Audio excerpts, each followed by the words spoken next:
Conflict resolution, general principles.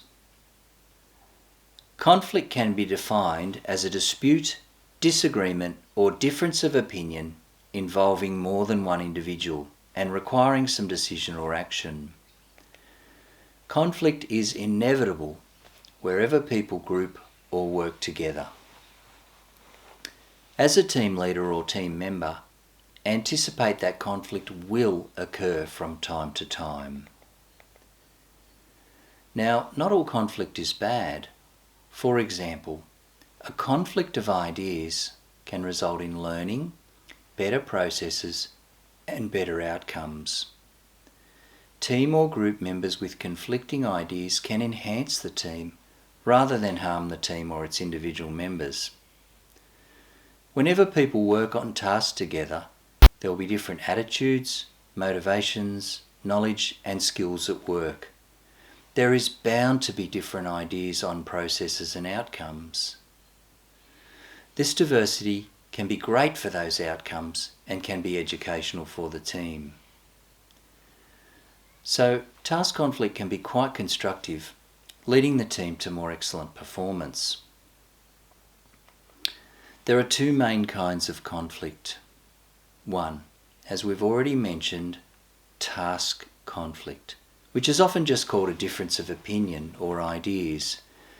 It might include conflict about the nature or purpose of a task. For example, what are we trying to achieve here? Or it could be conflict about the process of completing the task.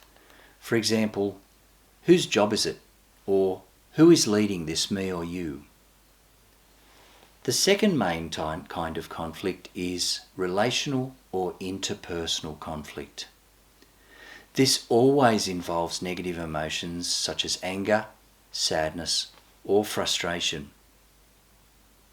Now, task conflict can extend to include relational conflict. Unresolved relational conflict can allow bitter seeds to grow up and become oak trees. It can distract, harm, or even destroy a team or a family. It is relational conflict that the rest of this presentation concerns.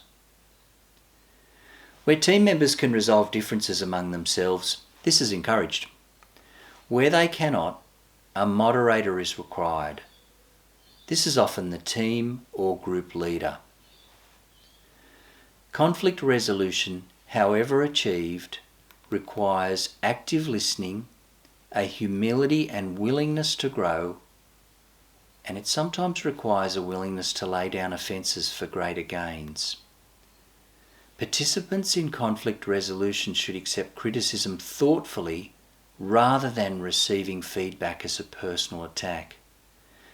Typically, this is hard to do, but it is a key to success. Sometimes team members will have to eat humble pie in the conflict resolution process and admit they were wrong. This is true even for win-win situations. Other team members should be supportive and gracious to a team member who has had to be corrected or, ideally, self-correct. However, resolved conflict often results in greatly improved team unity and performance. Many relational conflicts are attributed to personality clashes. This concept is referred to as the fundamental attrition error, and in most cases it is simply not the problem. After the emotions have been shared, the moderator must get down to the facts. What is actually driving the emotionally based conflict? People's emotions and stated positions may mask the facts of a conflict. As part of fact-finding, determine what the parties actually want. In doing so, a mutual solution may become self-evident. When the facts are identified, focus on what is right rather than who is right. Move on to work with the issues rather than the emotions. Solving the issue will go a long way towards settling the emotions. Michael West states in his book Effective Teamwork, "Be tough on the problem and soft on the people." If you have a gripe against someone, it's okay to think about it for a while, because sometimes it will just pass as you process what occurred. If it doesn't pass, address it before it consumes you. If someone is acting out of character to you, you may have offended them. You may ask, "Is everything okay?" Or, "Have I done something to bring an offence?" Bold vulnerability is sometimes required to ask such questions. But these gentle, open-ended questions open up a communication channel which is always needed for effective conflict resolution. There are 3 ways to approach a conflict, and not all of them are correct. 1. Avoid it. Pretend that the conflict is not there. Don't address it and hope that it will just pass. This is risky, since negative emotions may fester, increase, and then explode later, leading to a much bigger problem. Continued poor behaviour of team members may include passivity, disengagement, passive-aggressive or undermining behaviour, or outright aggressive behaviour. Some of these are destructive and all of them are unhelpful. 2. You can force one person to give in. That is, one person in the conflict capitulates completely. This is also risky, since it potentially leads to ongoing resentment and/or hurt and an undermining of the team. A variation of this is simply to allow one person to win. 3. You can understand and work collaboratively with all parties to seek a win-win solution. Which of these 3 approaches do you think works best? Now let's be real. Conflict resolution techniques do not always work. Sometimes it takes more than one conflict resolution meeting to settle a conflict, especially if it has been brewing for a while. In the extreme cases, removing a continual non-team player from a team may be the solution. This is a last resort and is only used when the team member refuses to share the team's values and goals. For a leader or moderator, here is a conflict resolution toolbox. It is a set of tips or steps that are useful in resolving conflict. They're not new, and most of the principles work for team members who are resolving conflict without the help of a moderator. The Conflict Resolution Toolbox. There are 17 tips. 1. Address conflict, don't ignore it. 2. Choose the right time. Addressing conflict in the middle of a critical procedure or event is probably not wise. The stress of a complex situation will hinder the resolution process. In a medical or other safety industrial procedure, the safety of the patient or plant is far more important than the conflict. Another reason not to address conflict immediately is that some emotions may be running hot. Giving participants time to cool down is appropriate in many cases. Alternatively, stopping a non-critical procedure or a meeting agenda to address a conflict is sometimes appropriate. If things are heated, it's wise to initially separate people in conflict. For example, you go out and get some air. 3. Choose the right place. Trying to settle a conflict in a busy corridor is unlikely to be effective. There are 2 schools of thought on locations. 1. Go to a neutral and non-threatening environment like a cafe. Or 2.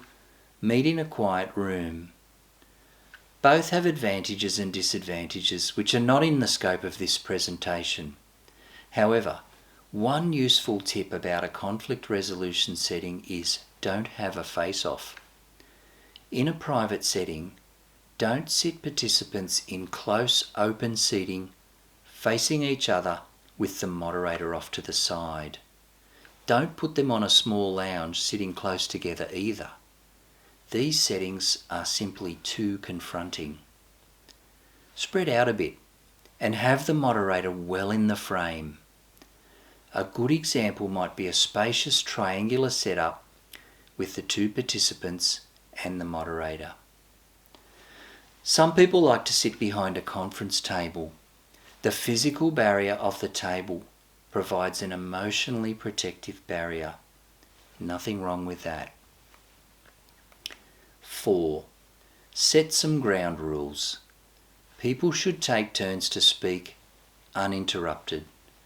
For the moderator, consider taking down some brief notes as people speak. 5. Allow people to express their feelings in a respectful manner. People will want to be heard, and it's important that they are heard. It is helpful for them to use I feel and I think statements rather than you did or you are statements. 6. Don't allow abuse or insults to continue. Stop any mudslinging. It shouldn't be tolerated. Continued abuse will shipwreck the resolution process. 7. Focus on the issues, not the persons. After the emotions are expressed, determine and work with the facts. Focus on what is right rather than who is right. Be firm on the issues and easy on the people. As far as possible, you don't want the conflict resolution process to add to anyone's pain, frustration, or anger. 8. Moderator. Listen well and don't judge. Try to understand everyone's perspective, even if you feel like taking a side. Active listening means laying down your emotional responses in order to experience some of the other person's feelings and perspectives. If the conflict is with you as a leader or as a participant, active listening means laying down your personal hurt, at least for a time, to really see the other side. 9. Avoid a team vote that takes sides. There will be too many heads in that game, and the outcome is likely to leave someone more wounded. 10. If task conflict is occurring, it may be wise to help the participants in understanding each other's roles and also the team goals. This alone often releases a pressure valve. In a team, roles should be complementary, not competitive. Ideally, team members should learn to value each other's role and contribution. 11. Find common ground in the conflict and communicate that. Often there are shared frustrations with the system, so acknowledge these as it brings an element of unity. 12. Together, work towards a solution that is a win for all parties. As far as it is possible, it is beneficial if everyone has their needs met. 13. Get the parties to agree on what the issues and solutions are. Ideally, gain a commitment to work cooperatively. 14. Set an action plan with some practical steps if they are needed. 15. Set boundaries and goals to avoid a reoccurrence of the conflict. This might include speaking up if the conflict is starting again. Do that sooner rather than later. 16. Get help from other professionals if needed. For example, a trained counsellor. If the conflict involves you as a leader, consider another wise moderator to conduct the conflict resolution process. 17. And lastly, Many moderators meet with each person individually and informally in the days after the conflict resolution meeting. This is to listen some more and to help the persons remain focused on the solutions. This article and the Conflict Resolution Toolbox are linked below.